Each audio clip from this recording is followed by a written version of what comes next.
doing here. I think most of you guys know me. I'm Dan. I'm the founder of Lumen here.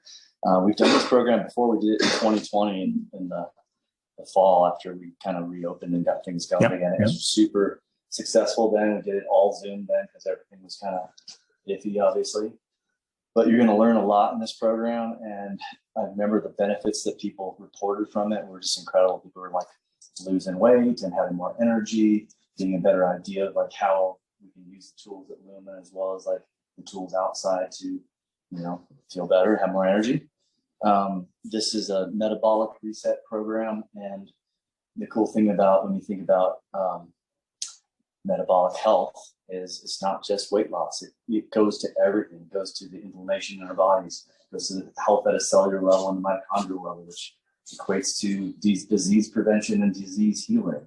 So it goes to our mental health, stability of our mental health. And there's actually a new book by Dr. Christopher Palmer from Harvard that's called Brain Energy. It's all about the theory of metabolic health for brain disorders or mental disorders, rather. Anxiety, depression, ADD, all these things can be linked to mitochondrial dysfunction. Yeah. So what we're going to learn in this program is all related to that. So hopefully we get benefits in all those areas, right? 100%. Jose Maresma has been a friend of mine since I opened Lumen 5 or 6 years ago. It's almost coming up on 6 years. Is it 6 years? That's crazy. 6 years already, yeah. He's an exercise physiologist. He's travels the world and presents to all sorts of corporations, as well as athletic pros, and you're involved with the city, fire department, all those things, and hospitals. He does presentations all over on this exact material. So we're really lucky to have him as part of this program, and pass it off to you. Okay. Thanks, Dan. Yeah, that's awesome. And just kind of shining the light back on Dan, I greatly appreciate that he's offered the space, and if you've met Dan, you come here to Lumen, you know what kind of the ethos is here. It's about optimizing your life, your health, your well-being, and such a platform, right? Our physical health informs every other aspect of our health and our well-being.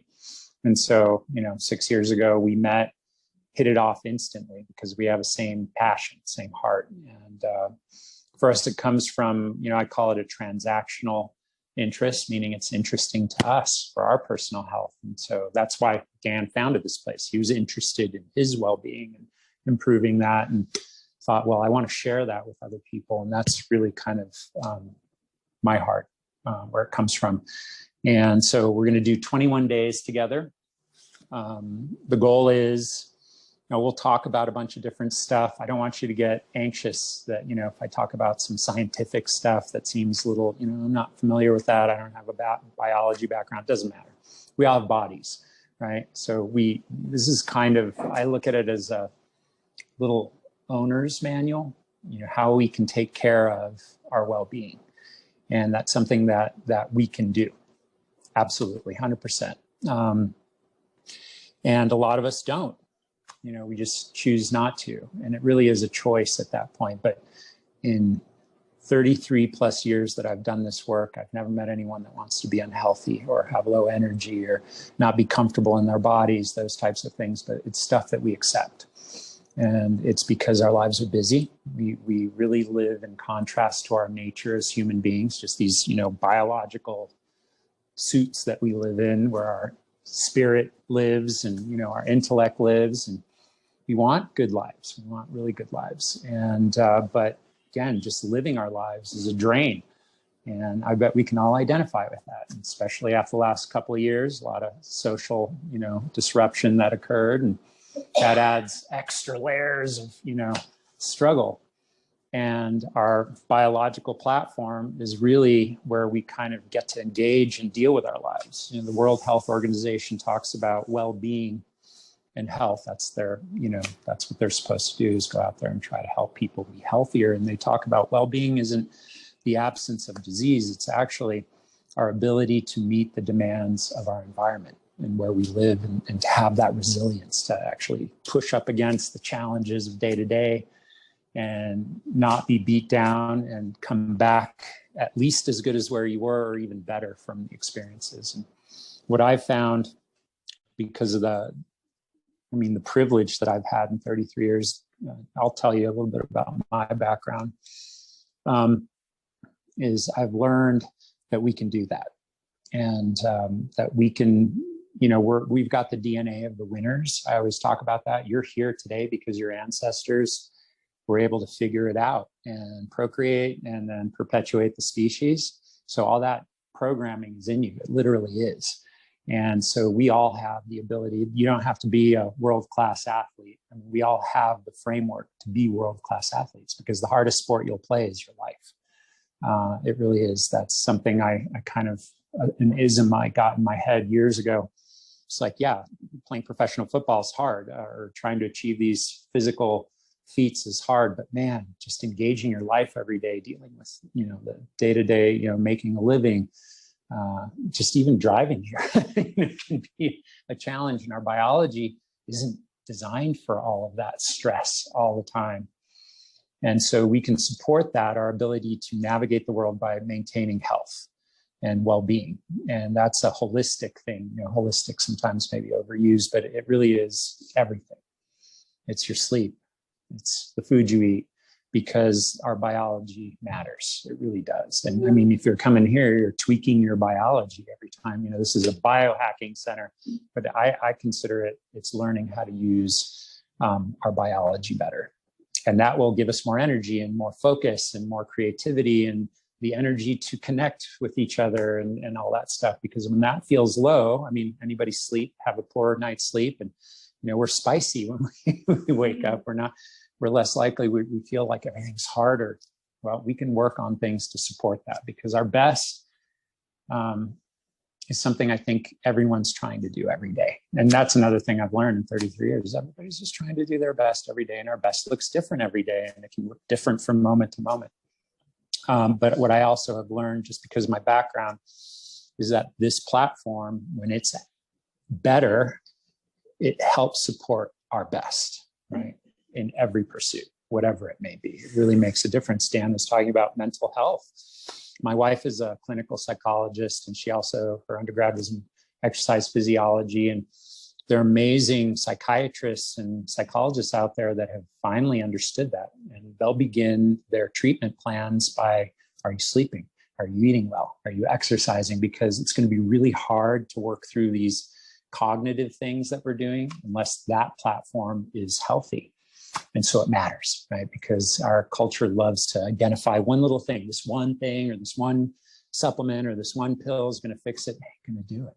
It's all the elements. And so that's why we're going to talk about the pillars of health. But in the end, don't feel overwhelmed, because you already know a lot of this stuff, probably, because if you're here, and I wanted to say congratulations for being here. Just the effort it takes to commit to something means it matters to you, right? And that alone, that commitment and that effort to come here, is a step you've taken. It's an action you've taken. And that's actually where all motivation comes from. It's from doing something, right? We can think about it all day long, but it doesn't matter until you do something different. So that'll be a big part. And in the end, what I'm talking about is really intuitive for most of us. I found that to be true, that people are already doing many of these things just naturally, or they've noticed that, behaving this way actually helps me more. And so the idea of here is that we kind of put it into a context, we tighten everything up, and then I give you some steps that are, science-based. So what does that just mean? It just means we observed it and kind of validated that it works, because we'll talk about things like mental health and nervous system stability, and it's rooted in mindfulness practice. And, sometimes people think it's the spiritual thing. No, it's something much deeper than that. It's, people observe that these behaviors actually helped us be better people. So in the end, I hope that everything is really not that complex. The other thing I wanted to focus on is you don't have to change everything radically today. It's these little steps that we take that make the biggest impact, but that we take them with some consistency, right? And then eventually those turn into the way we live, because I can tell you diets don't work.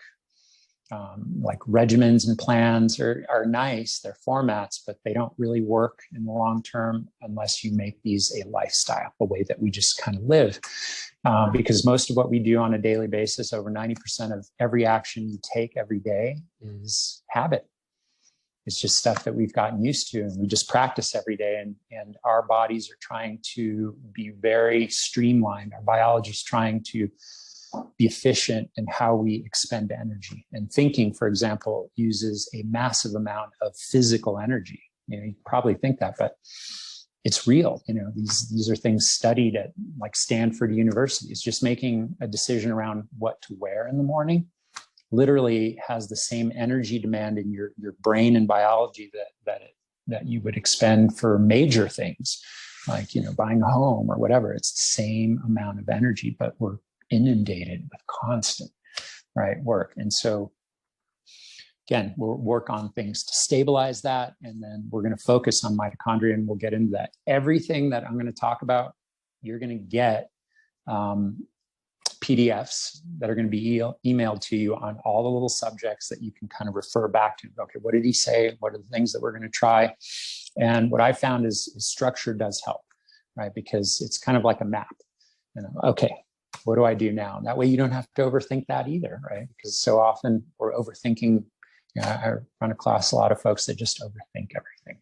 So hopefully it's kind of simple in the end. Even though we'll get deep into the weeds, maybe with a few things, don't sweat it. It's in the end, it's pretty simple. And if you can take away just a percentage of this and start applying some of these ideas into your lives, which you may already be doing, it may validate what you're doing. It may help you refine some of what you're doing. And just remembering that you're all individuals. Well, we have this, we were just talking about that. We're under this biological umbrella that we have very similar platforms, but there are some minute differences in all of us. So everything that I eat may not be the best for you. You'll notice that, but that's also what we'll talk about, how to listen to your body and say, okay, this works for me, this doesn't work for me. And that's important to trust that, because I can't feel your body. I don't know what it feels like to be inside your head. Only you can do that. So hopefully this gives context and just some ideas where you might pivot, and explore for yourselves. So bringing an attitude of being curious, not feeling overwhelmed, that helps too, right? So it's like, oh shit, I can't do all those things. Well, you don't have to do everything, but maybe you'll start here and build some consistency, and we'll talk about that. And then you can stack other behaviors. And again, don't feel like you have to flip the switch on everything. Although for these 21 days, the goal is, hey, let's see if we can practice this stuff. Let's see how much of this we can be consistent with. And that helps establish a habit. And habits take a long time. The research shows that a habit can be established in as little as 21 days, and it may take up to a year, just depending on the individual, the motivation, the environment, all those things. So I encourage you to give yourself a break too, some days. But we'll talk about some of that too as we explore. But just to give you a quick background, I'm a clinical exercise physiologist. I have been practicing for over 33 years now. I've worked in, like, the beginning of my career was really focused on sports performance. It was my passion. I was a college athlete and have been a lifelong, physical person. I worked at the Olympic Training Center with the NFL, the NBA, you name the alphabet soup of sports, from the professional level, college, and prep. I still work with those environments or those kinds of people. I work with the military, I work with police. More of what I do these days is in the mind, though, on how do we get a mindset and focus. And the reason I shifted there is because if you look at my t-shirt, it says the mind, right, is primary. It is. Working in those environments, I found that the mind was the biggest asset and also the biggest impediment that we had to achieving goals that we wanted. And so about 15 years ago, I really shift more into the well-being. And there are a lot more of us, regular people, than there are professional athletes. But they're fun to work with because you get a lot of insight. But a lot of what I've learned there is we can apply into our daily lives. For example, a world-class athlete doesn't leave variables on the table. Anything that they can work on, they'll work on to achieve their goal. Well, we should think in those terms too, that all the little aspects of our lives do matter. And that if we take care of them and nurture them, that will show up for us and we'll perform better, right? And when I say perform, it just means that we can show up into our lives, actually have the lives that we want, and feel like we have agency, and that we're doing all right, and not just so drained all the time. But a lot of that does come from what Dan said, is our health and our energy. And that is metabolism in the end. And a lot of the way that we live is actually eroding or damaging our metabolism from the foods that we eat, the poor sleep that we get, lack of physical activity. And so we'll talk about that. We'll talk about how even, just Lumen is a great resource for you, because that's really at a foundation of everything that you're doing here is things that elevate or protect and optimize your metabolism. And anyway, so that's kind of that bit. So I call it, we're trying to create our own extraordinary life experience, right? And everybody deserves that. We live at a time in history where we're lucky. We don't have to go out and hunt for our food and do all these different things, although we have versions of that. But which means that we're at a time where we can have a more extraordinary life. We can focus on those kind of self-actualization things. And again, taking care of our health is critical. It's a foundational piece. With that said, I want to know you guys a little bit. So with the folks that are here, just because it's easier, and I know we have Zoom folks, so thank you for being here. Or if you're watching this on a recorded version, thank you for doing that. And you should pat yourselves on the back, everyone, for taking this time. But I want to kind of know, why are you here? If you feel comfortable sharing that, and what you might want to get out of this, because that helps me too, to make sure I'm kind of emphasizing things that are important to you. And we'll meet once a week here, 90 minutes. Then we'll have, what did we say, a 45-minute kind of Wednesday Zoom call that you can pop in and say, I'm struggling with this, or this was weird, or I don't get this, or I'm interested in this. It's just an opportunity where we can exchange more, because I'm your guide, right? And your coach. And what coaches do is just help people realize their best. That's it. And so with that, do you mind sharing? Just introduce yourself, because some of what we're doing here too as a group is it's a community. Like, we're in it together, and that makes things easier. Humans are meant to work together. And when we're in it together, doesn't feel as daunting. So, yeah. My name is Tanya. I'm a pediatric nurse and cool. a natural therapeutic specialist. And so I'm here for myself because I have seen where people get when they don't take care of themselves. And of course, I'm 40 this year. So yeah. I'm noticing changes in my body if I don't take good care of it. So I'm here for that, but also to improve the lives of my patients where I can. So, well, wonderful. I love that motivation. Yeah, I'm Jerry Bell. I'm subby, going on 71, and I retired 3 years ago. Fortunately, I'm still able to play for basketball twice a week. That's awesome. On there, but at the same time, I'm way over 20, 30 pounds. That's kind of the big thing that also creates, I'm tired a lot. And so it's kind of like getting it back. I did a FIT 3D scan yesterday. Yeah. That's eye-opening. That's on there. It was very informative to give me a base to start for this program. Cool. Awesome. Thank you. My name is Lisa Johnson. As a profession, I'm a marriage and family therapist in private practice. I've been coming here to Lumen since they opened. I followed the massage, the person who provided the massage therapy for years. Oh, come see what they do. And I was like, oh, this is cool. And now I only live on the other side of the school, so I can walk here. Talk about driving here. I'm like, drive? Why would you drive? Yeah. So I'm very fortunate to have this right here in my community. And at one point in the before times, I was paying to go to the gym. And when I became a member here, I kept trying to figure out why I was driving to a gym instead of coming here. I don't think I use the services though as much as I would benefit from. And speaking of getting old, I just turned 61. And last year I broke my humerus and my wrist. I broke my fall with my wrist, and I'm still recovering from that. And I need to make my bones stronger so that I can stop breaking them from falling down. And so I was like, okay, it looks like a good way to find out how to use what's here in my neighborhood to make myself stronger. Excellent. Yeah, thank you for sharing that. That's awesome. Hi, I'm Carol Biscuit, and I'm also a licensed surgery family therapist. There's not too many of us in here. I can't get away from therapists, man. They're in my life everywhere. But the majority of my work I actually do is I train nationally, I train law enforcement nationally on vicarious trauma and wellness and mindfulness and all that stuff. Oh, cool. So I came because I wanted to learn. there was nothing specific that I wanted to work on. I just wanted to learn. So. Yeah. Oh, cool. Wonderful. I'm Adrian. I'm a boring accountant. The reason I'm here is I'm what they call like a love baby. So I have like older brothers and sisters, and my parents were older.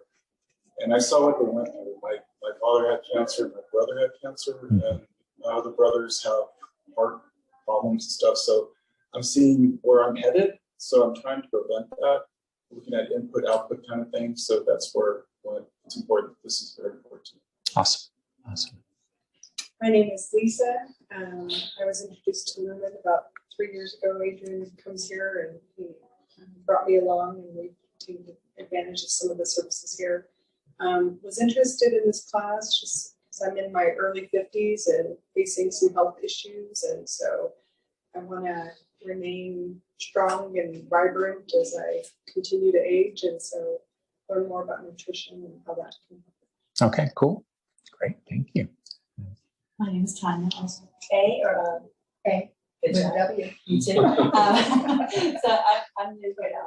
It's been 3-4 weeks maybe. Wow. She lived up in Welcome. Airbnb. It's great here. It's so nice. So I work for Georgia Tech from here in aerospace engineering. I'm the portfolio manager. But I'm in the worst physical shape of my life. I just turned 50 and I had a hysterectomy. And then just when I got back to work, my Achilles tendon got sliced open. Wow. So I had 2 surgeries, so non-waiver for 4 months. So I know probably a lot of these things. I just honestly need the motivation and the accountability of coming here every week to make sure that I have someone to check in with to make sure to keep me. As I'm, eating the brownie, I go, this is so bad for me. So I just need that. So this is great. So thank you for doing this. Thanks, Dan, for offering this up. And I'm excited. And I just want to be healthy and strong for myself and my husband and my 3 kids and travel the world and enjoy life. Awesome. I love And have that. my pants. Yeah. Also, Hey, looking good naked is a lot of people's motivation or fitting in their clothes. My name is Rosa Maria, and I'm a teacher here. Actually, school's closed at Albuquerque Sign Language Academy. I teach middle school. I've had a lot of challenges in the past 3 years, and so on and off. And I'm just ready for a challenge. I'm ready for a little bit more consistency in my life. And my challenges are I get food and a little consistency, and I also challenge staying in recovery. And so mindfulness has been great. It's been introduced to me, I don't know, I guess a year ago or so, or 2 years ago. Yeah, it's huge. And it worked. And the funny thing is that I stopped. It works. It feels so good. I always wonder why do I feel so good when I'm doing the right thing? And I don't know why I'm so mean to my body. I think with this challenge, I like to learn how to love myself again, to not do the nice things to myself. I love that. Thanks, Rosa. I'm Theo. I'm an electrician for the film industry. I'm 45, and almost 3 years ago, I stopped smoking. It was a pack and a half a day for 20 years. It's awesome. Yeah. That's no small feat. Yeah, it's been seriously life altering, and I can say proudly that I am currently, well, not quite as in great shape as I was, before I wrecked on my bike in October, but I'm at 45 in the best physical condition of my life, largely because of the smoking thing and how that held me back and how it affected my diet, my eating habits, and I still retain some of that. So I'm not a professional athlete, but the thing that motivates me in my life is mountain biking. And so we're talking about not leaving anything on the table. I just joined the Lumen, not even logistically, right?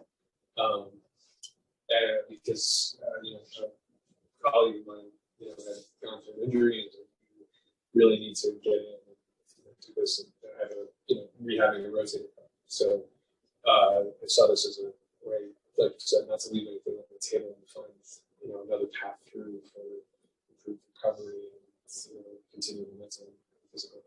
So Awesome. That's great. Thank you.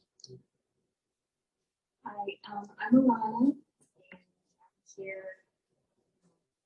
most importantly to connect with myself and my body.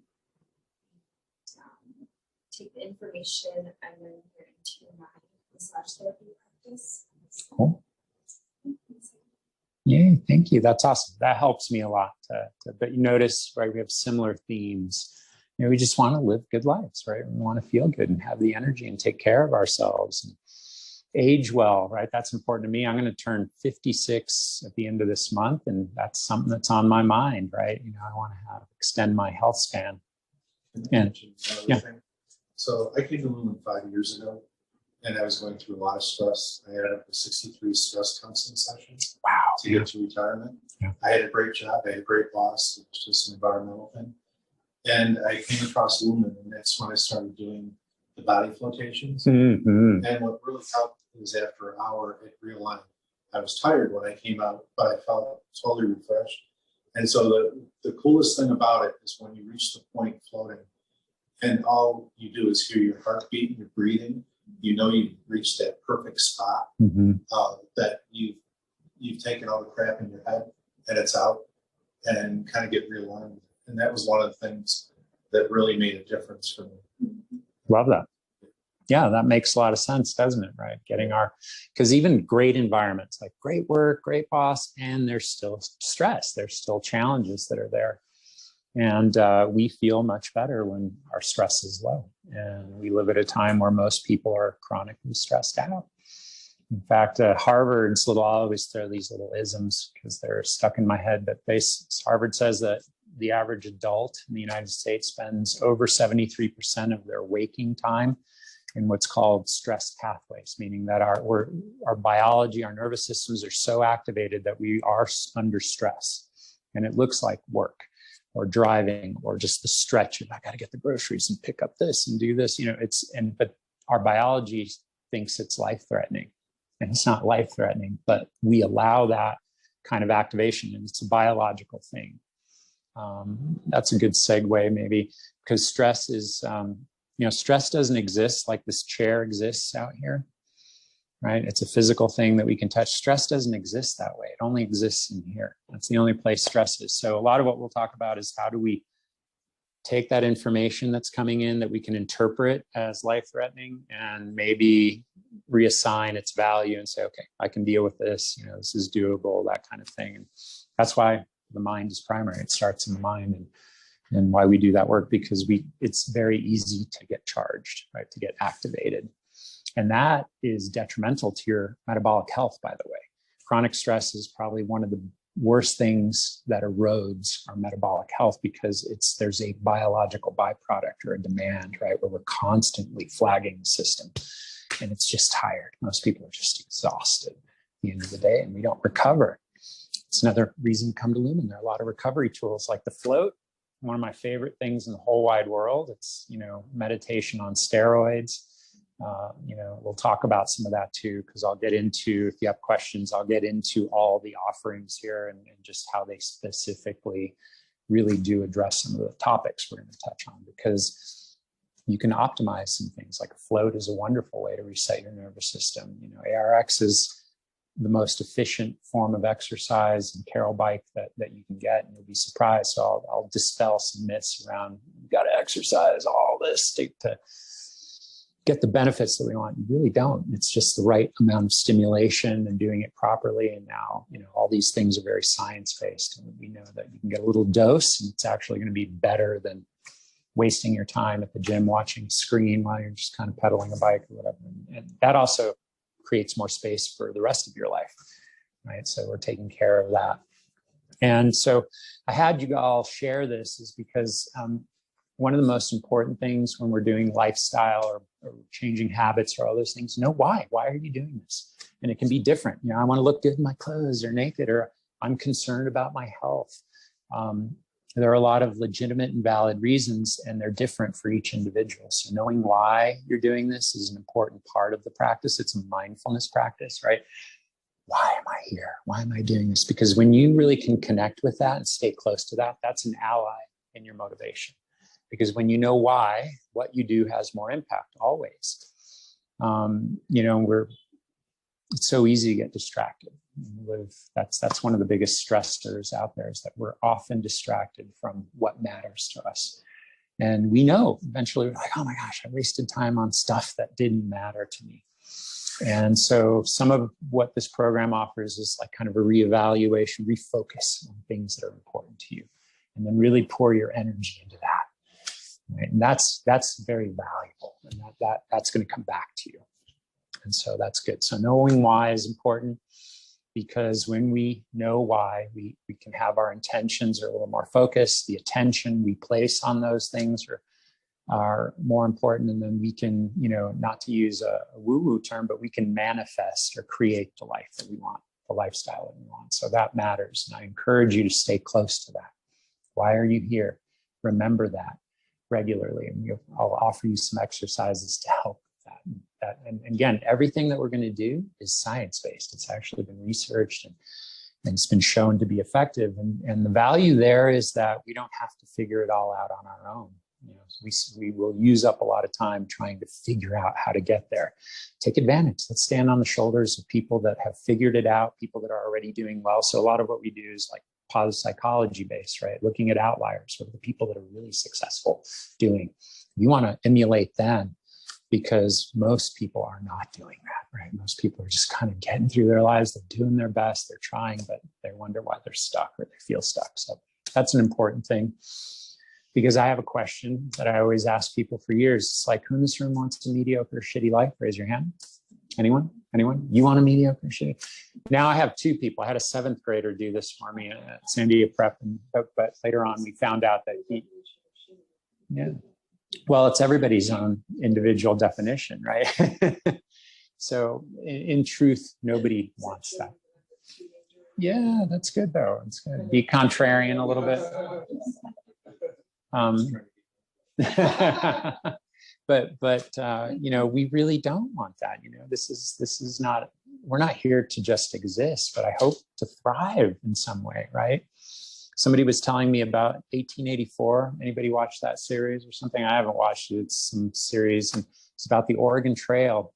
And what stood out to them is that all these people and it's based on, reality and something that's actually occurred, but these people were just trying to seek a better life, and they were still, going through these incredible challenges and people dying and children, and yet they were still trying to thrive and connect and have, loving relationships and families. And, it's in us to thrive. And so if we can thrive, that's awesome. I get excited when I see somebody that feels energetic and good and is loving themselves, right? And not buying into the external pressures that are out there that just get in the way. So let's do that, because your life matters, right? It does. And as I said, the hardest sport anyone plays, it's kind of like, I use a lot of sports analogies. Sorry, it's just been a big part of my life, but it is kind of a game that we play, right? And the game of life is 16 plus hours every day for your whole life, right? And all the outcomes matter because it's your life. And so taking care of ourselves has so much value, because we do want to invest in that and want to have a good quality of life. And this will happen. So I'm going to set you guys up a little bit using a little neuroscience background. Our mental states matter, and our mental states, Stanford says that we can shift mental states up to 10,000 times a day. I'm bored, I'm happy, I'm excited, I'm neutral, all those things. That state actually informs our biology. And what all of the research shows is if we can cultivate more moments of positive mental states, right? And I'll talk about that we actually are going to have better health. And it's very easy to get caught up in negative mental states because we're wired for that. We're wired, it's a survival thing. It's called the negativity bias. Everybody has it built in. It's kept us alive for millions of years.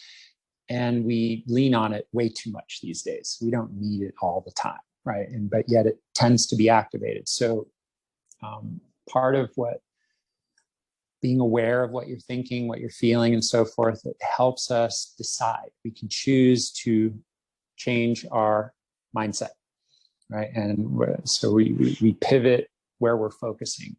And gratitude is one of the most powerful things that we can do. Oops, sorry. How's it? I don't know. It's just intermittently kicking in. So I'm going to set you up, because when we're in that more positive state, we actually learn better and we absorb information better and we connect to it better. Tons of studies. Sean Aker, Harvard, has these great studies that show just thinking about your happiest experience in life and then doing a cognitive test, and you'll outperform peers. And these are at all levels, from physicians to fourth graders. They will outperform their peers in just cognitive function just by having a more positive attitude. And that's something you can choose.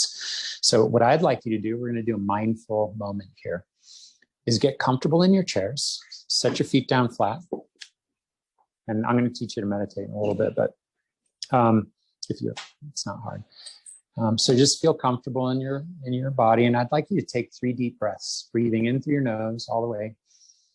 And then just letting that breath out, just kind of relaxing the shoulders as we release the breath, and then breathing in again. And then just letting it go. And then one more time, just intentionally breathing all the way into your belly. And then just letting it go. See if we can just let go. Any tension, any unuseful things. And then what I'd like you to do is picture someone in your life, someone who you love, who loves you back, someone who supported you, been kind to you. They could be here, they could be far away, they could have passed. And see if you can connect with that feeling, that physical sensation of that gratitude that you have, that love, that connection, that support. And just spend a moment kind of marinating in that feeling. And just notice how that feels in your body, any sensations in your body, even any thoughts that come up for you. And then you can just let that go. You can open your eyes if you like. And close. How'd that feel? Yeah. Is there a physical change in kind of your state? Yes, there is. You did that. Just a moment, taking a moment, focusing your attention on something, and you're going to change your biology. A great researcher, her name was Dr. Candace Pert. She died a few years ago. She used to run the National Institutes of Health Brain Research Facility. She wrote a book called The Molecules of Emotion in the 70s. And she said, you can't have an emotional thought without changing every molecule in your body. This is a hardcore neuroscientist who understood our mental states have a huge effect on our biology because of the endocrine system, right? We have a thought, we interpret it, we release chemicals. Those chemicals are incredibly strong and they start pushing biological buttons. So just remember that when you're struggling and you go, I can't do this. Oh, wait a second. Maybe I can't do it right now, but I could do this, right? We want to change our states because the more you change your states into those positive components, and I'm not talking about being a Pollyanna, that everything's perfect, because you can be going through a shit show. Right? Life has shit shows. I've had plenty of them myself, but you can choose to more skillfully address those things and not feel overwhelmed by them. And that can actually create ease. And that's really tied to our well-being. 85% of general practitioner visits, so you're going to go see your GP, whatever, they're stress related. Sleep, stuff in my belly, feel pressure in my chest, I feel low energy. 85%. That's the American Medical Association's estimate. The other thing I was going to tell you is that 90% of all disease, according to all of the medical institutions globally, are behavior related, right? If everybody just chose to do the little things to maybe lose a few pounds or just have a little bit more fitness in their bodies, we could probably reduce the burden on the healthcare system by 50% easily. And so our habits matter because they push buttons biologically, which affect our well-being. Just remember that. And so because we're talking about behavior here, we're going to talk about these behaviors that we're going to practice, like managing and reducing our stress, eating better, moving our bodies, interacting with nature, connecting with others, those kinds of things which affect our metabolic health. And it makes sense, right? They influence everything. So that's why I had you do that. Do I? Yeah.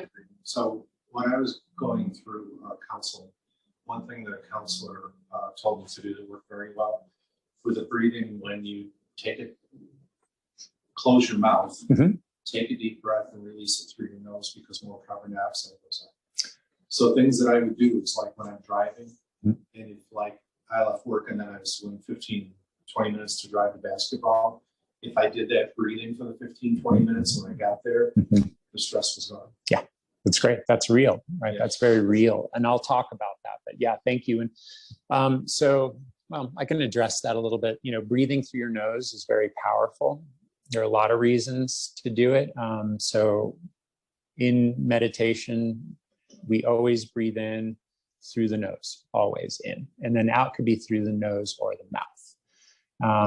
And there are reasons to do it, you know, both ways, just based on either practices or techniques. And even breath work, we do some through the nose, we do some that are exclusively through the mouth. The reason you often inhale through the nose, you have thousands of sensors in the roof of your nasal cavity, and they are wired into your nervous system directly. So when we breathe in through our nose, our biology, basically it's a signal that says you're safe. Right? And so the parasympathetic branch of our autonomic nervous system calms down. And so breathing is a technique. I'm going to introduce you to a couple of techniques that we're going to use. In fact, I'll talk about that in a second, that help regulate our nervous system. And it's very powerful. Stanford did a study published in 2019 that showed just taking 4 breaths, deep breaths, in through the nose, out through the mouth, or the nose, didn't matter. And you will reduce respiration, heart rate, cortisol, and adrenaline. So they were measuring saliva for cortisol. They were drawing blood. They were looking at the adrenaline levels in the bloodstream. They were measuring the heart. It calms the nervous system. Right? It calms the nervous system. It's something that we can do for ourselves anytime. And what they said, it's like having a little remote control to your nervous system.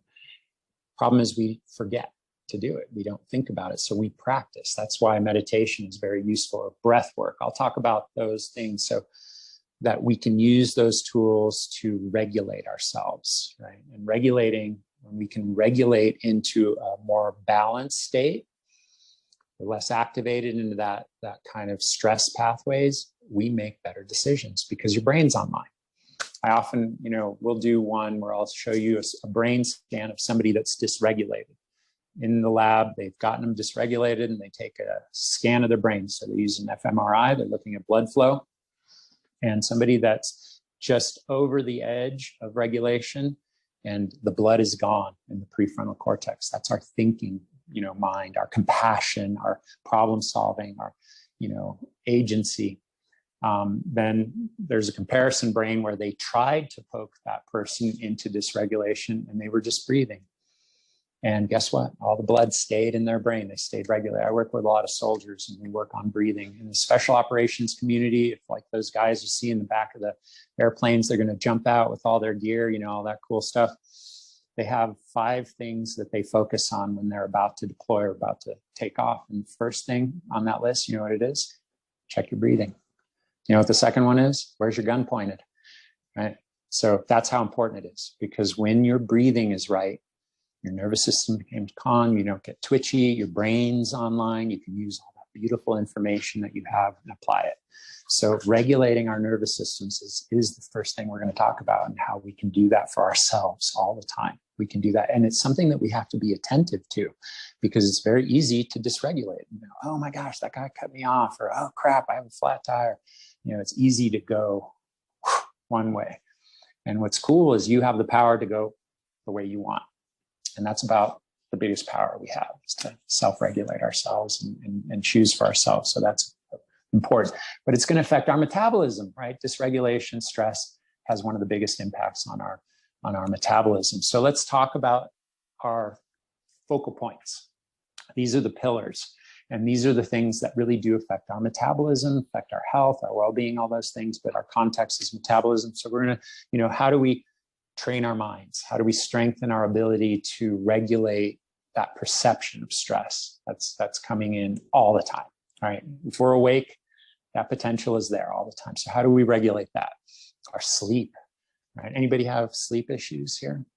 Yeah, sleep is a huge one. And most people in the United States at any given time, over, I think 60 some odd % have sleep disruptions or problems with sleep. And this is just what's recorded. So I know for a fact there are way more people that never got interviewed or wasn't put into the database that have sleep problems. Even if you're a good sleeper, there are moments where we have disruptions in our sleep, whether it's a lot of stress is going on or something's going on at home, whatever.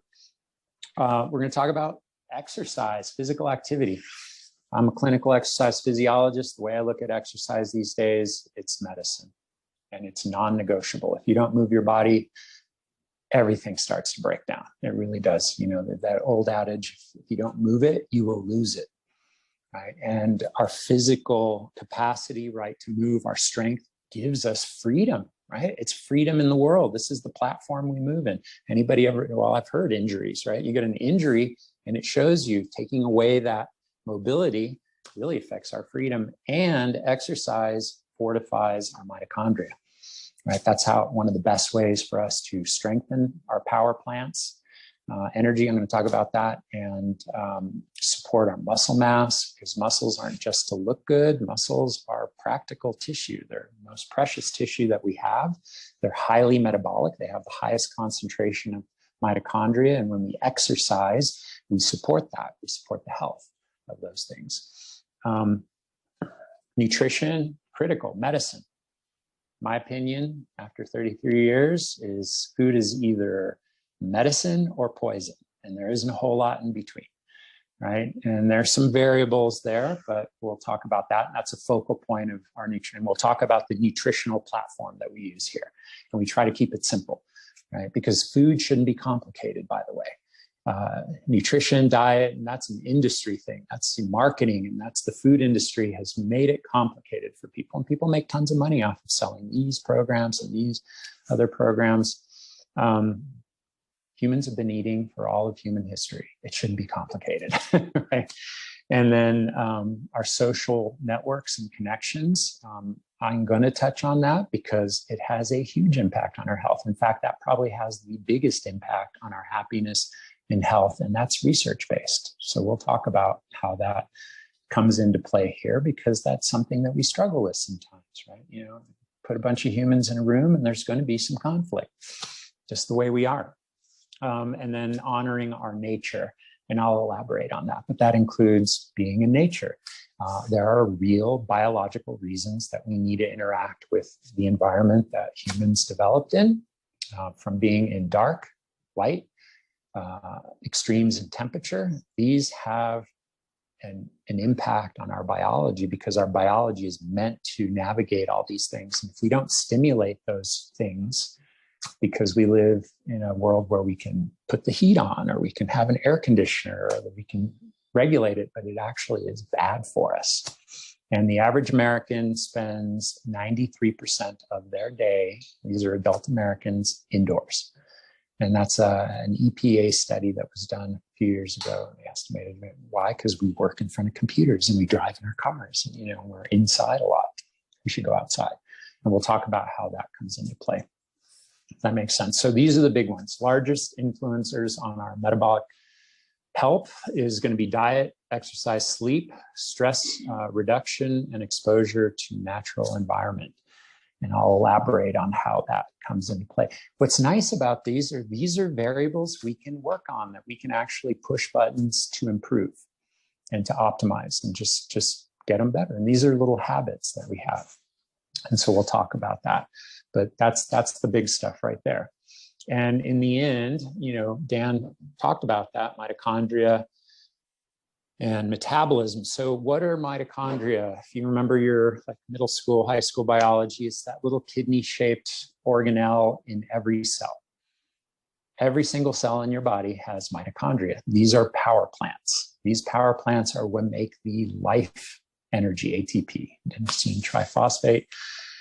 You don't have to remember any terms, but just think about that we have little power plants in every one of our cells. And when they go bad or not function as the way that they're supposed to, or we don't have enough of them, we have problems.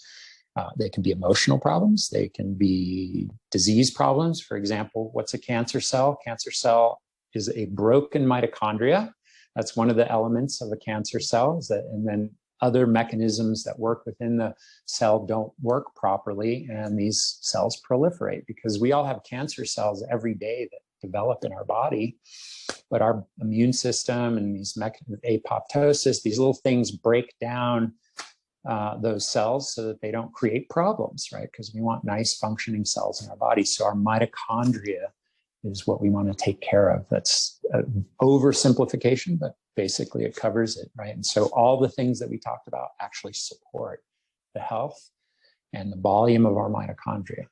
And if we can maintain that for a lifetime, we're going to be a lot healthier. We're going to have more energy, both mental, physical, emotional energy. We're going to have just better sleep, or we're going to have better health. All those things are going to be a byproduct. We're going to age better.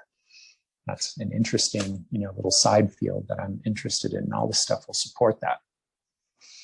So again, we all have goals, right? We all have goals that we want to kind of get to. I think finding your optimum self or realizing your potential is a lifelong thing.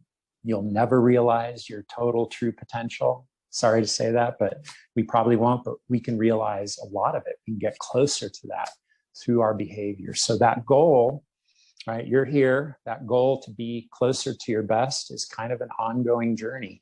And the way that we get there is just by being consistent in the way that we live, in the way that we practice our lives. So think of it in those terms, small actions taken daily. So really our mental focus and energy is just living day by day and trying to do those things more consistently in our day until they become just kind of how we do it, our habit, our automated process. Does that make sense? So you may want to lose 20 pounds. Whoops. Don't focus on that, right? Have that out there, right? It's good to have targets, because if you don't aim at something, you'll never hit anything. But where your energy should be is every little day. What am I doing? What did I do today to actually help me keep going? And it's not about being perfect either. I want to really emphasize that. It's not about being perfect, or whatever perfect means, but it's consistent. So consistently good rather than occasionally perfect. This time of year is the New Year's resolution time, right? New Year's resolutions don't work. Never seen them work. The research says they don't work. Everybody's going to the gym in January. They can't even find a parking spot by February 15th, right? Plenty of parking spots because people have fallen off. Why? Because they want to be perfect. And so they go out and beat themselves up and everything is perfect and realize they can't do that. We can't do that. So we can be consistent every day in small actions. And that's the law of marginal gains, meaning that if a consistent action is taken consistently, it turns into something big. And so things like exercise, say, I want to get out and move my body every day. Let's say you miss a day, don't miss twice. Make it that simple. Okay, I didn't do it today. Great. That's okay. I was too busy. Things happened, got in the way. Begin again, right? Just start that next day. I went to a party, had pizza and some cake and ice cream. Don't beat yourself up because that's going to put you in the ditch. Just say, okay, today I did that. Be a little easy on yourself and just begin again. So don't miss twice. Right? You can miss. We're going to miss. All of us miss. I'm incredibly consistent with my behavior just because it's been my life for so long.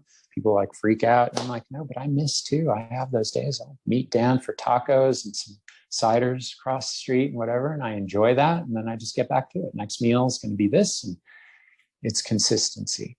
And that gives you freedom, right? Because it's not about a restraint or constriction. It's like if you choose to do something rather than I can't do it, there's a very small distinction in the way we think.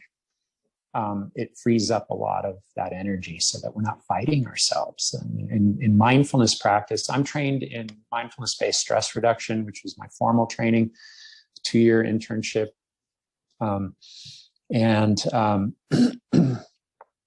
We talk about the fighting mind, that we have these minds that are constantly fighting with ourselves, fighting our goals and so forth. Ease the fight. Let's get into a relationship and just be a little bit easier with ourselves. Now, don't give up for a week or 2 weeks or a month. Just be consistent. That's it. Just get back to it. And that's going to have an impact because If you exercise today, guess what? That has an impact that's positive today, but stacking it consistently over and over again is where it really comes into play. Same with food. You know, you eat a good meal, that has a very real biological impact. If you meditate today, that's going to have a very real biological impact. But now it's that consistent application of pushing those buttons. And that's where we're successful. That's where it turns into a lifestyle. And it's not just a thing, it's how we live. And that's the key. Like, that's the key. And it all begins in the head. So keeping that forward motion, really begins here. Keeping regulated, right? This is my foundation piece. As I said, when I got introduced to these tools, I went, oh yeah, of course, this is what's kept everyone from realizing their success, is that, you know, we overthink things, we get stressed out, we get caught up in our negative thoughts and that kind of thing. So if we can have a consistent practice of regulating our stress and regulating our nervous system, that's going to help us be more likely to actually take action. Right? And if we take action, that's where motivation comes from. Motivation isn't something that we cultivate, right, unto itself into action, is that we have to do something to create motivation. And that's how the actual neurochemistry of motivation and consistency works. And the big entropy there, the thing that holds you back, is often we're dysregulated. So we won't take that action, because if you have a hard day and you said you were going to go for a walk after work, it's so easy to default to, I'm going to grab some food and watch some Netflix and whatever. And if you've done that consistently, that's a habit. So we need a little bit of that balance to push through the entropy so that we take the healthy action. And then when we have that action, we feel better. We're like, you know, even though exercise by definition is putting yourself into an uncomfortable place, doesn't it feel good afterwards? Yeah, because we get a biological reward. Our biology improves. We get these really fun neurochemicals like dopamine and serotonin go up. And so we're more motivated. And so now we're helping ourselves. But it really begins here, right? And then we continue with our habits. We have a healthier life. We feel better, and so on and so forth. Does that make sense? Yeah, it's intuitive, right? Oh, yeah, that makes sense. You know, when I'm really practicing my habits, everything's good. You've made some changes, right? You got rid of you want to keep it up, right? I'm going to keep going. That's why we get motivated. So remember that action is what actually creates motivation. Do something, and then you will be more motivated. And this is, again, deep research in behavior and chemistry of the body. It works. We love when we accomplish things, like even making your bed in the morning. There's a whole book, it's called Make Your Bed, written by this admiral. And the reason he suggests doing it is because that one little action pushes you into more success and more action in the day. It seems super simplistic, but we're not that complicated. We are in so many ways, but these kind of motivations are very powerful. But most people don't do it. They don't look at it that way. And so when you're paying attention, this stuff makes sense, and then we know we can take action. We can actually push those buttons. I was told that if you make your bed every day, yeah, you can say you accomplished something. You accomplish something, yeah. And our biology loves that. Yeah, that's right. We accomplished something. So it's great. With that said, so how do we create an environment or a platform to be successful from? Whoops. Are we 25 minutes to go, or are we in? Okay, good. I know it's a lot of info, but first day, you know, setting the tone, getting motivated. So I'm going to recommend that everyone approach these 21 days and give it a shot to have a morning and evening practice. And this is creating the environment for success. This is setting yourself up to be successful, right? And it's based in mindfulness, and it's based in research, but it's stuff that's going to help you. Here's what's cool. In the email that you're going to get, Dan's got the resources, you're going to get pinged, and there's a whole document on how do I create my own morning routine, my evening routine, and all those things. It's right there for you. What I'm asking you to do is try to create something that works for you. I'm giving you a framework here. Again, the goal is that you make something that works for you. So I'm asking you every morning to dedicate 5 to 30 minutes of setting your day up for success. And again, based on research, that if we start our days intentionally, we're going to have a much more productive day. We're going to have a happier day, and that will actually lead to a better day the next day. Okay, real simple. Most people, like, how many of you wake up first thing, touch your phone? And if you lie, yeah, most people do. About 85% of people, according to Stanford's research, that's the first thing that they do. And if you do that, guess what? You're waking up and instantly pressing the stress button. They measured it. Cortisol, respiration, heart rate, and adrenaline. Those are the big ones that they like to measure in the research.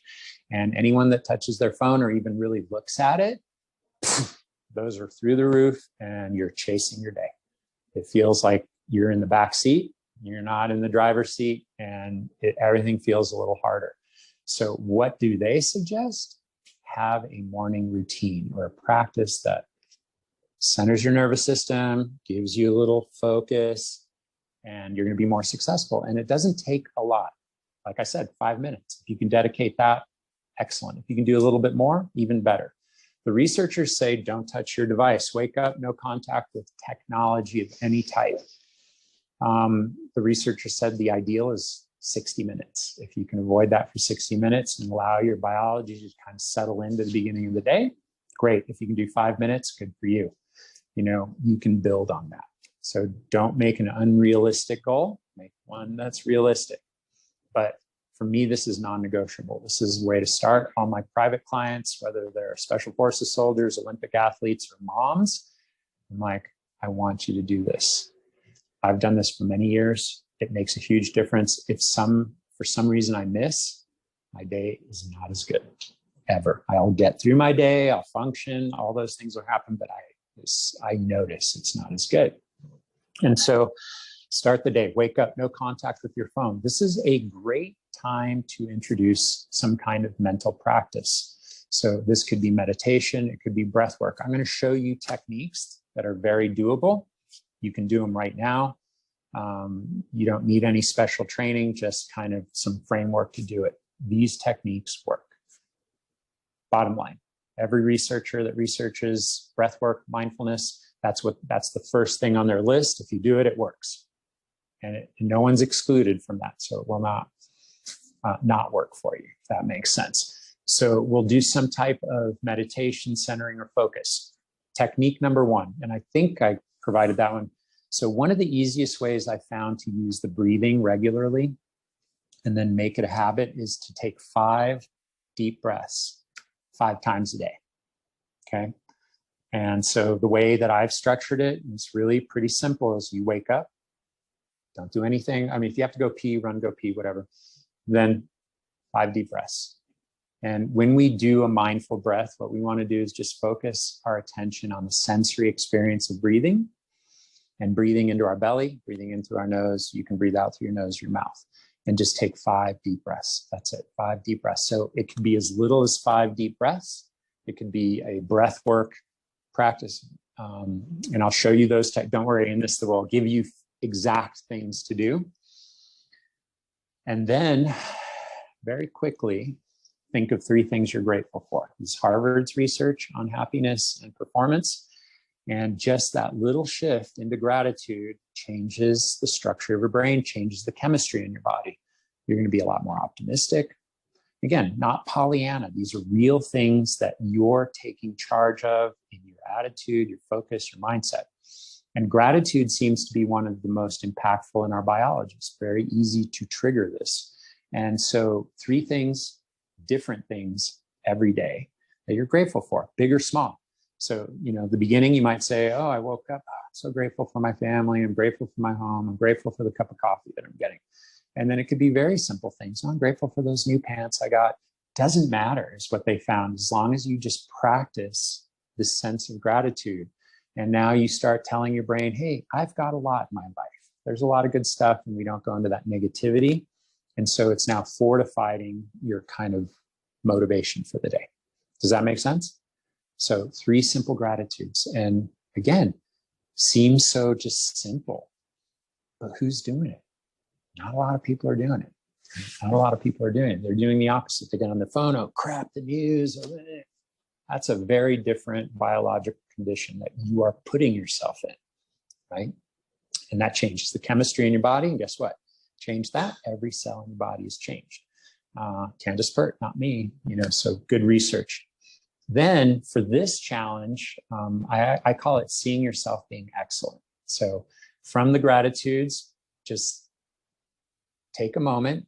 Now you're centered. You've changed your mindset a little bit into the sense of like, hey, I'm beginning my day in a good spot, good mindset. See yourself executing on the little habits that we're working on. See yourself just successfully, hey, one of the things I'm going to do is I'm going to exercise. All right, so I'm going to see myself doing that today, or eating a little bit better. Does that make sense? So if you've heard of the manifestation and all those things that you hear about, that's real. There's real science behind that. When we intentionally start practicing stuff that we want and more beneficial things for ourselves, we're much more likely to execute, to actually follow through. Does that make sense? I'll give you a quick example.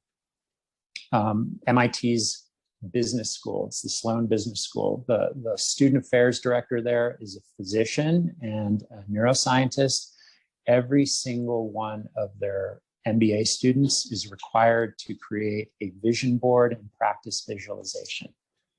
Why does she have them do that? It's because they know they're much more likely to follow through and successfully finish the program when they're intentionally focusing their attention on the things they want to accomplish, right? It sounds woo-woo. It's not. It's all validated by science, but people have done this. Successful people just have come across this as a way that we can be more successful. Guess what? It's all validated. Some you can take advantage of, like setting yourself up for success. Right? So I'm going to see myself, I'm going to follow through. I'm going to come into Lumen and I'm going to do a float today. Execute, because the busyness is easy to default to.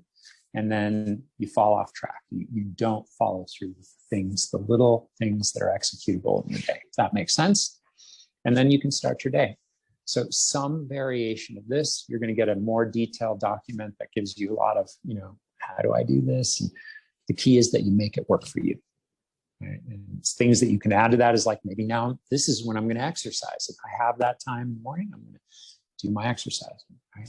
I'm going to make a better meal for myself. I'm going to make my lunch. Those kinds of things can be part of your routine. And then what does that become? A habit. It just becomes a thing, the way that I live. It's not an extra thing, and that feels better too. And then I'd like you to close your day. So bookending with some centering. Same thing, 1 to 5 minutes of focused breath, body relaxation of some sort. This will also support sleep, by the way. One of the best tools to help sleep that aren't pharmacological interventions is to relax. I mean, we've been busy and active all day. We've been in the game, right? Playing the game. So now it's time to step off the field. And that's a big problem for a lot of people with sleep issues. Can't get to sleep, or they'll wake up a little bit later because their minds are busy. They're not relaxed. And so the simple act of noticing, okay, I'm going to start at the top of my head. I'm going to take several deep breaths. I'm going to relax my scalp, relax my forehead, relax the muscles in my jaw, relax my shoulders, relax my hands, relax my chest, my belly, my legs, my feet. That's a body scan. That's a very traditional practice and mindfulness practice. Well, don't worry, we're going to delve into these things. But what happens, you relax your body, the mind relaxes. Tension in the mind, tension in the body, tension in the body, tension in the mind. Right? So when we're overthinking, believe it or not, if we can relax our bodies, you're not going to get out of it by thinking your way out of it. You can actually intervene by going into the body. We've got therapists here, they know about that, is we can focus into the body because you have a mind body. It's not mind and body, it's a mind body. Your mind resides in this biology right here. And so just that relaxation can help. That'll set you up for better sleep. And then to really emphasize it, celebrate a win. Think of one thing that went well. I think you mentioned that, right? Think of one success, right? I made my bed today. It could be that simple. And the research says just one little win. I had a great exchange with somebody today. I followed through with my exercise, or I ate closer to the way I wanted to or want to eat today. And that has been shown to actually set you up for the next day, so it's more successful. You're actually moving And this is kind of, being the author of your life. Why do we do this? Because most people don't, but people that are successful do. It's been shown. Like, these are little things that we can do. And they're not super complicated. They're not going to take a lot of time. This is moments. What I like about the morning and the evening is you're going to be waking up and you're going to be going to bed. So this is stacking. We call this stacking. It's a thing you're already doing, and then you're adding this little piece to it. That's it. Questions or thoughts there? Make sense? So I'd like you to do that. Yeah. So I just want to see your thoughts on yoga, because it sounds like there's a lot of principles that overlap, which I love yoga, and when I couldn't walk for so long, I discovered bed yoga. Yeah. So I think I can just add a couple things and still do that. Yeah. So you can use yoga. That's the other thing I want to tell you is there are a lot of ways to do it. It's not just my way, but yoga would be one. That's a mindfulness practice. Yoga is moving meditation by definition. It's paying attention to the body, noticing the body, moving the body. That's presence. When you're doing that, it's hard to think about stuff that happened yesterday. It's hard to plan for what's going to happen next because I'm focused. That's what meditation is. We focus our minds. We don't empty them, but we focus them elsewhere, right? We focus them on something that's useful rather than the busyness of thinking. We're going to think no matter what. Our minds are going to think. So it's the focus. And that actually creates ease and reduces the stress chemicals in our body. Less activation, if that makes sense. And then this is a great way also to kind of neutralize that's kind of like cleaning off after a day of busyness, right? Just get it off. Because sleep is something we want to preserve, right? It's something that's very important. And that can help us with our habits. Habits are just automatic behaviors. That's it. So when we're changing habits, just remember it takes some effort. But after a little while, your body will want to automate it, right? It will, because that's how our biology keeps us from going insane, is that it automates most of our behavior. As I said, 90% of your behavior every day is automated. And the thing is, most of us did not intentionally create that automation. We just were responding to our environment, and we started doing things to help manage that through awareness and intentional application of some of these structures can help us reprogram. And that's training. So we're kind of training ourselves into a new habit, if that makes sense. And that will happen. It will happen. It does take a little effort up front if it's something that we're changing, and maybe even something we struggle with. May take, 21 days to a year. But if we're kind of consistent, we connect to our why, much more likely to follow through. And then we'll feel the benefits. We'll feel just feeling better, right? Because your health, remember, it's freedom. When you're unhealthy, we know exactly what that's like. It's like wearing chains, right? It stops you from living your life. It's freedom. Our health is freedom. And it's a choice. So I want you to focus on choosing rather than it's a restriction that I can't eat this. It's like I choose not to eat that, or I choose to do this thing. That's where we want to focus our attention.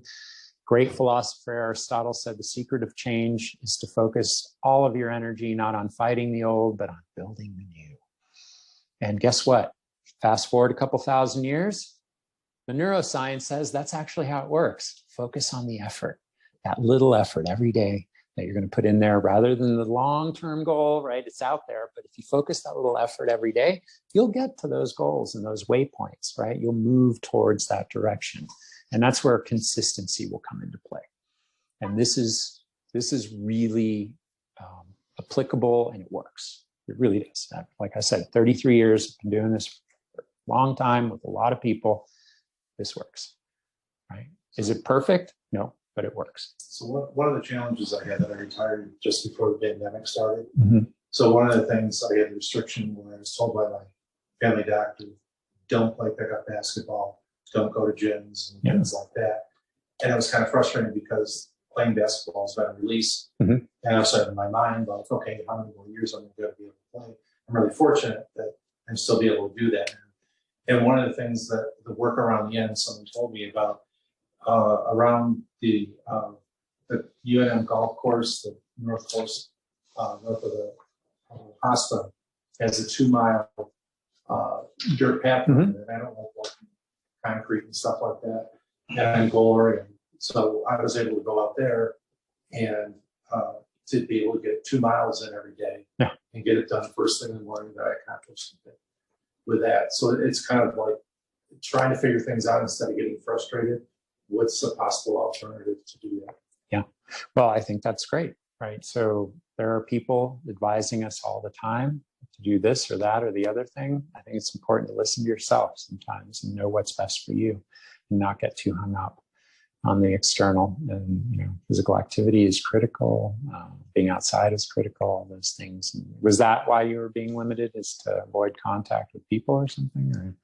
Yeah, it was at that time where, you know, whether people wore masks to prevent the transmission and stuff, and being in an enclosed environment in a gym, or I'm playing basketball with people I don't know that are trying to be safe or not. And I was going to be visiting grandkids in Belgium. Okay, so it was a fear. Yeah, it was a fear of something where, okay, whatever on that side, but we can make decisions and there are ways to get around, you know, to do it in a way that functions for you and is best for you and protects you and all those things. Yes, because the overall priority was I want to visit my grandsons. And so being healthy, moving your body, getting sunlight, those are some of the things that are critical, not being cooped up inside all the time. We could go into that, but yeah, there are ways, there are always ways, there are ways and solutions to get around it, right? We don't want to limit that. All right, so let's talk about the more of the mechanics of what we're doing at. So we're gonna focus on our nutrition, our food. We use something called the Whole30 platform. Anybody familiar with Whole30? Yeah, in the email that you're gonna get, the food lists for Whole30 are there. The standard one is there. And then also if anyone's dealing with autoimmune stuff, there's an AIP version that actually is a little bit more restrictive and it takes out a few more things. What is Whole30? It's a pretty well-established kind of format for eating, which focuses on real food, getting rid of sugar and processed foods and alcohol for a period of time. I find this to be a pretty simple format for people. Everyone can follow it. If you have a specific kind of dietary restrictions or whatever that you're doing, and I'm thinking more like I'm a vegetarian or I'm vegan or something, you can talk to me about that directly and I'll give you some guidance there. But in general, it focuses on real food, right? Eat food. That's what real food looks like. It spoils. 80% of the food in the supermarkets today did not exist 35 years ago. 80+%, right? What are those foods? They're in boxes, they're packaged, they're processed. But that other food, it's been around all of human existence, okay? So that's pretty simple. Focus on foods that have been around for a long time. If you do that, you're already 98% there. Right? Now, why? Because they're food. Our bodies know what to do with them. There's nothing added to them. They don't tend to be manipulated to be addictive, which is what a lot of processed food is, literally. And it's pretty simple, right? So real food doesn't come in a box, doesn't come from a window, and it spoils. Voila. That's it. So it's pretty simple. There's some guidance in the Whole30 because they're also addressing some foods that are known to be like legumes, for example, for a lot of people, very disruptive to the gut lining. There are anti-nutrients in there. So that's one of the things they ask you to pull out. And what will that do? That will help bring some metabolic stability to your blood sugar. So there are themes around what causes dysregulation. This is the one that I subscribe to after 33 years, nutritional biochemistry, and it just works. We want a nice, stable blood sugar. Most of these processed foods make our blood sugar yo-yo. When our blood sugar yo-yos, we have things like mood disorders. Like, for example, all those poor kids in APS, they follow dietary guidelines, which are based on the USDA guidelines, and they're at a disadvantage because they're drinking orange juice and they're eating highly refined carbohydrates and they can't concentrate. Another byproduct is it messes up your metabolism, messes up your mitochondria. When your mitochondria, so when we spike our blood sugar, we produce insulin to help regulate it. It's a little butler, right? And it goes around and all your cells have these little windows where we get energy pushed through. The insulin brings it by and tries to bring the glucose in there. And once you're full, it's like your car gas tank, right? There's a shutoff valve and it pushes back. It says, nope, we're full. We got all that we need, right? And then what happens? Then your insulin takes that to your liver, converts it into triglycerides, and then your body stores that as body fat. Most people are yo-yoing. 93% of Americans every day wake up, eat the wrong foods for them, and they feel sluggish, they're gaining weight, they don't have good energy, their mitochondria is resisting. It's estimated that over 80% of the population has insulin resistance. What does that mean? It means you've been flagging your system with too much insulin every day. And that's because we're spiking our blood sugar. So these foods, these real foods, less likely to create these oscillating, and you're going to have more balanced blood sugar. Does that make sense? That's going to help you stay more focused. We have very elegant biology. We weren't always able to get food, so we have these mechanisms in our body that help us maintain steady energy. We create things like ketones if we don't have enough food in our liver, and that great energy for the brain, but we have to train that system because it gets sluggish, and then we become dependent on sugar, and that's where we have to eat meals constantly. That food will help stabilize our blood sugar. Does that make sense? And that alone is going to help you feel more motivated. And then we're going to do some other things that can help with that. So here are the big no-nos. No added sugars. So for 21 days, we don't want to add sugars, whether they're real or artificial.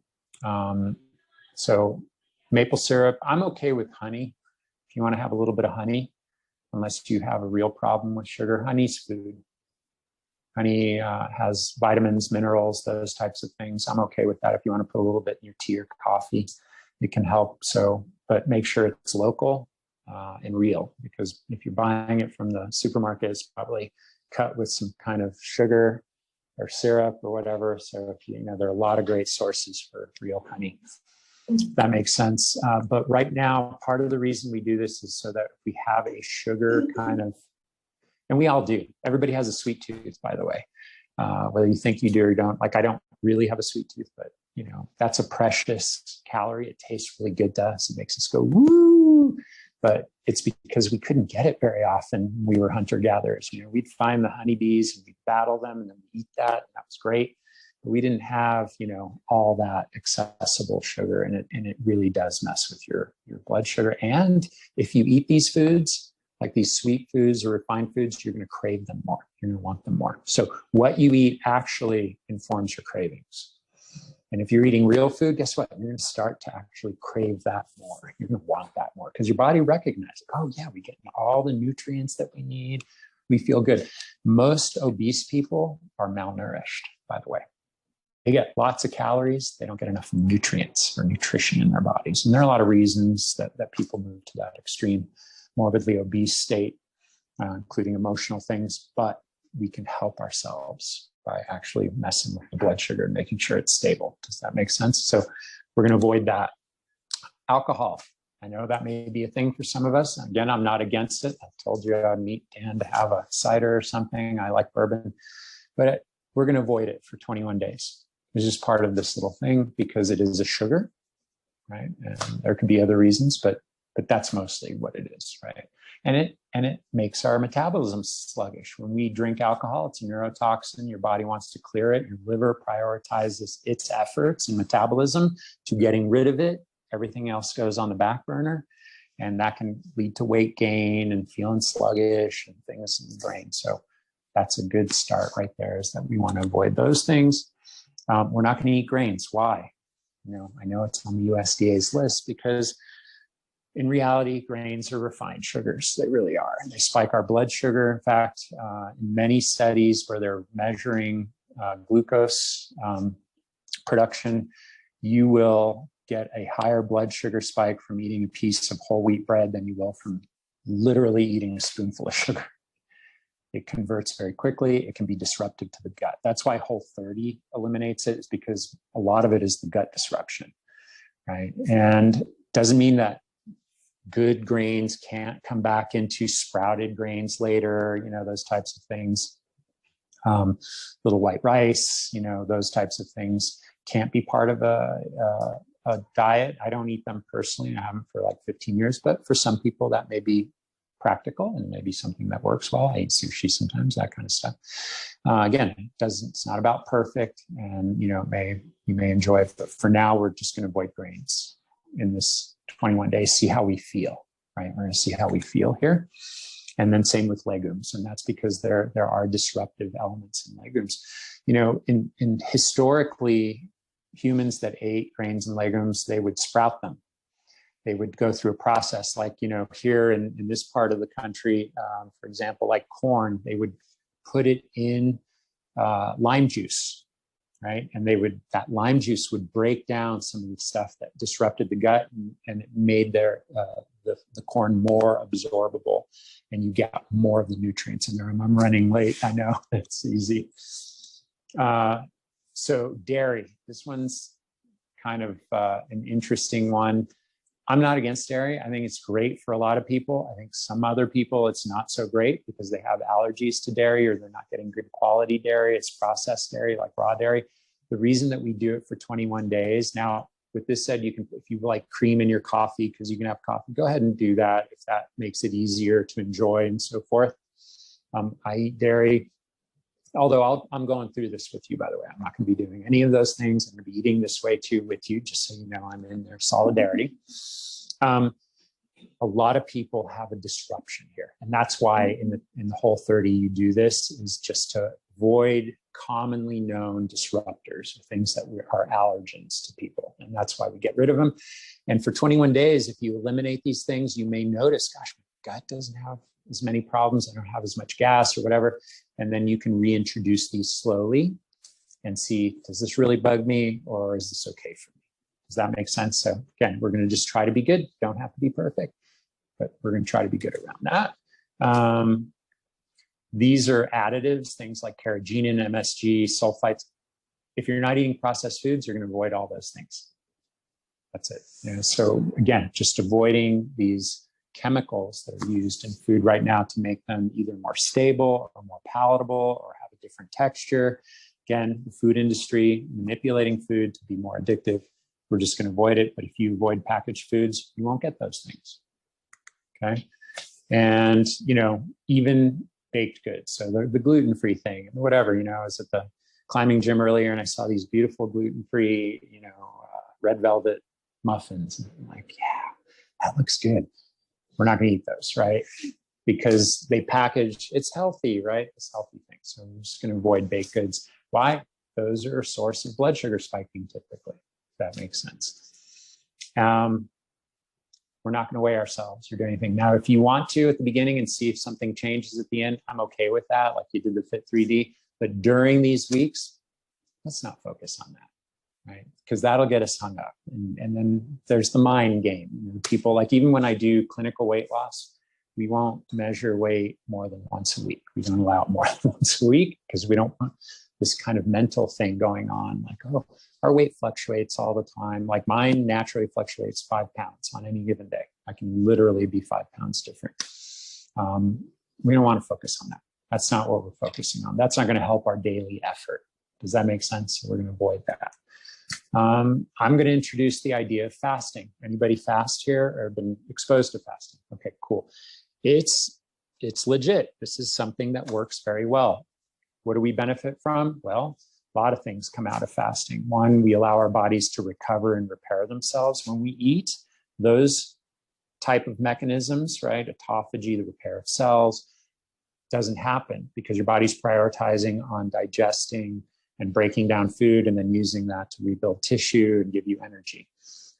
We also tend to eat less overall calories when we intermittently fast. That makes sense. And we also promote our biology to produce its own energy, right? When you hear essential before a food means that we have to eat it to get it. So they're essential amino acids, essential fatty acids, essential vitamins, essential minerals. What does that mean? It means we need to eat food to get them because our body can't make them. I always have fun with registered dietitians when I ask them to name an essential carbohydrate. They can't because there isn't one. They don't exist. You don't have to eat any carbohydrates. I'm not saying you don't have to, or you don't need to be healthy, but the reason is our body makes its own blood sugar. It makes it when we break down fat for energy, we actually create molecules of glucose. It's called gluconeogenesis. This fasting helps our body get better at gluconeogenesis. It actually is training those batteries to release body fat, because if your blood sugar starts to dip, if your metabolism is running well, you will actually you'll release stored fat, and you will make energy, and it will be very good, clean energy, and you won't get these dips in blood sugar. We don't need a whole lot of blood sugar to actually have balanced blood sugar. Most people that are yo-yoing all the time will have hangry, right? We have these big blood sugar dips, and we feel, why? That's your biology saying, go eat, you're gonna die, right? So this is one of the reasons we might intermittently fast. So in that email you're going to get, there's a whole guide how we can introduce this. You don't have to do it every day. In fact, the research shows that twice a week would be useful. How could you do it? Well, I wake up, I'm not that hungry. I'm just going to wait a little longer to eat my first meal of the day, to have my break fast, right? And break my fast. And so that might be 10 a.m., it could be noon. Boom, eat your first meal. And in that way, we can eat in a window of time. So our eating window might be 8 hours, might be 10 hours. I think that's okay. That 8 to 10 hours seems pretty good. It's pretty close to the windows that most people have for eating anyway. But we're just doing a little bit more intentionally. This is a great technique to help us just support our metabolism and healthy weight, those types of things. Super simple, doesn't have to be complex. For you ladies, you have different hormone profiles than us men. Women tend to do better with like 10-hour windows. Does that make sense? A little bit bigger eating window just for the hormones and so forth. Men tend to do well between 6 and 8 hours. In studies where they've taken diabetic men, for example, a lot of these studies are based on men, diabetic men, and they've had them eat in a 6 to 7 hour window, not changing what they eat, just changing how, the window of time they're eating in. And in 3-4 weeks, they've seen improved insulin sensitivity, body fat loss, just from fasting, right? And in those studies, they were only doing 3 to 5 days of fasting. So it does improve metabolism. And it's something that I think is worth exploring. And I have a whole guide on how you can introduce it into your lives. And it works. And you don't have to think about breakfast sometimes. But there are different ways to do it. So if I'm going to play basketball at noon, yeah. Can I have a banana before I play? Yeah, you can. If you're going to do something exertive, with fasting, we get people where they exercise in a fasted state. And when I first started doing it, it was hard. But now I can, work out at 12 and have not eaten anything and be as strong as I can, because my body just immediately starts producing energy. And it promotes weight loss, because it really forces, if you don't have that blood glucose flowing, it forces your body to release fat, break that down into glucose, or it makes glucose, and then you use fat as energy, the free fatty acids. That makes sense. But if that's going to help you, yeah, you can have a little banana or something just to help perform better. Like for sports, I don't have them fast before like a sporting event, because there is some benefit to having that quick on-demand fuel. And you're going to exercise, so that's going to help with balancing your blood sugar. Like in this example, this is the simplest one. Before 12, you can exercise, you can drink coffee, tea, have water, open your fasting window or your eating window, noon to 8 p.m. Boom, boom, boom, boom, boom. You can eat all the calories that you're going to eat, and then close it down after 8 p.m. There's another benefit in not eating late in the day. That is one of those isms that you hear that's actually good. When we don't eat calories later in the day, then our body can start prioritizing calming down, right? We're not having to break down and digest things. Digestion is one of the most biologically demanding things that we do. It really is. It's a big deal. Like from the gut to all the chemistry in your body, it's working hard to break down all the nutrients and turn them into something. And so there's a lot of effort that goes there. This way it calms the effort down and lets you prioritize recovery, repair, those types of things. A lot of value in this. mental training, making sure that we're doing that. This is part of the 21 days. So the goal is that we have that practice. If you introduce the morning routine, the evening routine, you got that covered. You know, stacking it on your wake and sleep routine, perfect. Okay, but that we want to work on this. I got to tell you, 33 years, this is the most important part. Start in the mind. Self-regulation, less likely to have cravings, more likely to follow through with action, right? Not defaulting to our old habits, focusing our energy on the new things, on the stuff that we want to do, and not worrying or fighting on the other things. And so this helps with the no fight mind. I really feel this is so important. It's a game changer for me. It makes a huge difference for folks. Makes a big difference. Like I've taught UNMH, I've taught their mindful eating course. I did that for many years. And usually the people that go to that class have eating disorders and things like that. Huge impact just to do mindfulness and changing our diet. Huge. Taking time to recover our sleep. We want to prioritize that. So being careful, and in that, I think I gave you the optimizing sleep. This is just basic sleep hygiene. Everywhere you go, all the experts, it's the same thing. Avoid excessive bright lights in the evenings. Have a nice sleep environment, so a comfortable bed, a dark space, or eye shades, that type of thing. The right temperature, so 65, 68 degrees is a little cooler. Our bodies cool down 1 or 2 degrees at night. And so a little cooler is better for our sleep. It actually supports our sleep. Working on our stress, so things like the float, infrared sauna can help with this. In fact, we'll talk about that a little bit more. Foods, no alcohol. Alcohol is one of the biggest disruptors. Caffeine is one of the biggest disruptors, and light. Those are the 3 big disruptors. We'll go deeper into that. So supplementing our sleep, things that support our sleep. Well, float, infrared sauna, pulse, exercise, all those things help create biological conditions that relax our nervous system and help us sleep. Very supportive of that system. Taking a hot bath is something that we can do. And then the last thing that isn't talked about a lot is exposure to sunlight. And that's one of the ways I'm going to encourage you to support your sleep.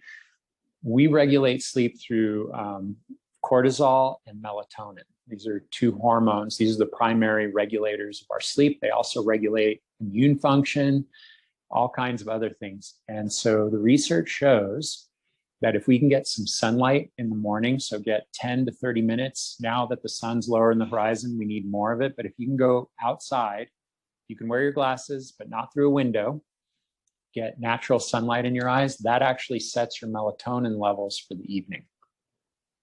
It also raises your vitamin D levels and all kinds of things, although we're not making vitamin D right now because the sun's too low in the horizon. But that's very powerful. And then shutting it down. As soon as the sun starts dropping, don't have a bunch of bright lights. It's not just blue light, it's actually bright light. And so using rheostats to turn down the lights, using screen regulators that actually bring the lights down, those are some of the best things that you can do. You can use amber bulbs or red bulbs. Those are very useful. Being mindful of how much bright light you're getting, because if you get bright light in your eyes, we have these sensors in there. They're called melanopsin sensors. And they will start making cortisol and suppressing your melatonin. Bright light in the morning, that will make you alert. It'll raise your cortisol levels. Your dopamine will go up a little bit. You'll get more alert. But in the evening, calming it down and then not expose yourself to light. So that's very important. And then we want to exercise. That's going to be different for everyone.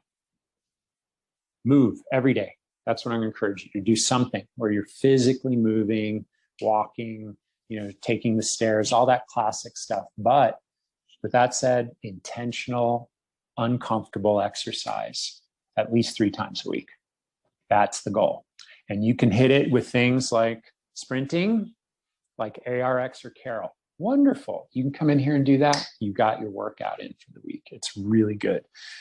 So 2 resistance type sessions are very important. So why? That's going to protect our muscles. It's going to stimulate our mitochondria. Like I said, the ARX and Carol are 2 of the most efficient ways to do that. I'm also going to give you a document on something called micro workouts. So sometimes like, I can't fit it all in. Well, yeah, you can. It's been shown as little as 3 minutes of disruptive exercise is enough to elicit the biological response of getting better. It doesn't take a whole lot. And it's not as precise as these tools are, but you can introduce it and supplement and make some kind of routine where you're regularly challenging your body, right? We want to do that. David Sinclair, who's a geneticist at Harvard, co-founder of the Aging Clinic, said, comfort is the enemy of aging well.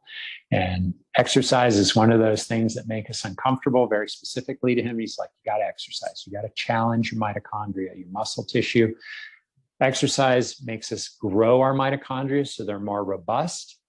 And then it makes us grow new mitochondria. It's called mitochondrial biogenesis. We make new mitochondria. And then the mitochondria that can't make enough energy to keep up with the demand, they get broken down. And so those potentially kind of broken toxic mitochondria, and that little image I showed you of mitochondria, bad mitochondria starts producing inflammatory elements, right? Not good. It's not good. And then just move, you know, some restorative, easy float, pulse, yoga, walking in nature, outside. Those are really powerful things that are going to make a big difference in your health and well-being. It's going to support your mitochondria. Get outside every day. So there are benefits. We're going to have a little lecture. I'll talk to you about the actual cells that we have in our body and receptor sites that interact with nature, but it's a big one. Get outside. So there are some benefits there. So it's essential for emotional and mental health. It reduces stress, and it's great for our nervous system. Being outside, like walking at a park, looks like meditation in the brain. They've done the Stanford studies where they had people walk around these little backpacks that are measuring your brain. You go walking in nature, and it looks like you're meditating. It changes the wavelengths of so it's great for that. Then it helps us regulate our hormones. Being outside literally helps regulate our hormones. So our sex hormones, our sleep hormones, every hormone, our metabolic hormones improve by being outside. And then being exposed to temperature differences. And we're going to talk about that a little bit. This is an important one, is that internal thermal regulation. We have these regulatory mechanisms inside our body to maintain a balance inside. So we shunt blood, like it's cold outside, we shunt blood to the center. We also shiver, but there's a third mechanism called non-shivering. My brain just took a left turn. What is the term? Yeah, non-thermogenesis. So we make heat. And what is that makes heat? Our mitochondria. Our mitochondria, instead of muscle contraction, we will start creating heat. So it's good to get cold a little bit. So you can go for a walk now, maybe take off your jacket, expose yourself to cold, take a cold shower. You're going to get the cold shower challenge in the email that you're getting. That's actually one of the emails you get, and how we can introduce external temperature changes. Then heat is also another one. And when we expose ourselves to these temperatures, our body creates these proteins, these shock proteins. So we have heat shock proteins and cold shock proteins. They're anti-inflammatory. They reduce inflammation. And then heat, for example, is great in the evening because our bodies will do a rebound, meaning it will cool our internal temperature because of the external heat. And that will actually help you with sleep. So hopping in the infrared sauna is a great way to stimulate your mitochondria and actually help with sleep hormones. And that's something that we can do. Or taking a hot bath can be useful for that too in the evenings. That people have done that forever, just intuitively. It helps with sleep. And it's because of the thermal regulation and hormones that we're regulating from it. Environmental change is important. And so it helps our mitochondria work. So intentional exposure to heat and cold is something that we can do. And so the cold shower is one that you can do. This morning when I took my shower, I finished my shower. At the end of the shower, I turn off all the hot water. And I go, here it comes. I do it for a minute to 3 minutes, just depending. Dan jumps in a tub up there with ice on the rooftop pretty regularly. It helps upregulate our mitochondria. It actually has been shown to reverse genetic aging. That's something out of Harvard. David Sinclair showed it cleans up your DNA so that your RNA can read it and make new proteins that are healthier. It's amazing, right? That's why he says comfort is the enemy of aging. Well, we want to get uncomfortable a little bit. Now, I'm not talking about killing yourself. Cold temperatures, they've seen as little as 65-degree ambient temperature is enough to influence this change. But you're going to need that for about 5 hours. If you can get it to 40 degrees, you only need a few minutes of exposure, and you actually are going to get these very prolific biological benefits. We also produce about 4 times normal dopamine production. If you get down in that 40-degree, like if you get into your shower, you hit yourself for about a minute, you're going to produce 4 times the normal dopamine that you do, and you're going to do it for about 4 to 5 hours. What does that do? Motivation. You feel psyched. And it's not like the dopamine from the screens. It's this sustained kind of elevated mood. It's associated with better mental health. In fact, the heat component, studies have shown that people that expose themselves to sauna about 60 minutes a week are about 90% reduction in all psychological kind of disease. Pretty insane. This is legit stuff. This is really good stuff. I'll send you some podcasts that you can listen to, which you'll enjoy. Dr. Rhonda Patrick has this great one with a researcher from University of California, San Francisco, that's doing a lot of the research on depression. And it's a great mood changer. It's really great for us. So remember, all this stuff's going to give us more freedom, health freedom, right? And that's where we're at. That's good. Does this sound okay? I know we went over. Sorry, Dan. It's just a long one. I know. Questions, thoughts. Is this doable? Yes. Yeah, is this doable? Remember, we don't have to change it all, but let's start. Our goal is that we're going to practice the mental stability focus, and then that day, eat a little bit better. That day, move our bodies a little bit more, right? Does that make sense? Take advantage of reducing the stress, and then just kind of move in that direction. And we're doing it together. Great. Yeah. So you guys will all receive an email with these PDFs that you mentioned. If you don't find that in your email, look in your spam. If you don't find it there, give us a call, give us a text, and we'll make sure we get it to you, okay? And always reach out to me or anybody here or Jose with any questions. Yeah, and you can put, I don't know if you put you can put my cell phone number in there. People are welcome to text me. I may not get right back to you, but I will get back to you, or email me. That's also pretty easy. And so we have that contact information. That's what we're here for. I'm here to support you. There are no silly questions. I'm struggling with this. Can you talk to me a little bit more about the intermittent fasting, whatever it is? And then Wednesdays, we'll get together for about 45 minutes. You can ask questions. I might introduce a little bit of something there just to support what we're doing. And then, these meetings will dive into the subjects a little bit more. All right, cool. Thank you all. Thanks for having me. This is awesome. Now, can you tell me what I can eat? Look at the list. The list is huge. It's huge. Eggs and meat and vegetables and fruits. And yeah, that can be a challenge. Well, I didn't address that, right? I didn't. What he's making. So. Yeah, I didn't address that. When we have significant others, that can get in the way, right? Because if they're bringing a pizza home and you're like trying to do this thing, it can be disruptive. But actually, both of us cook really go out and more.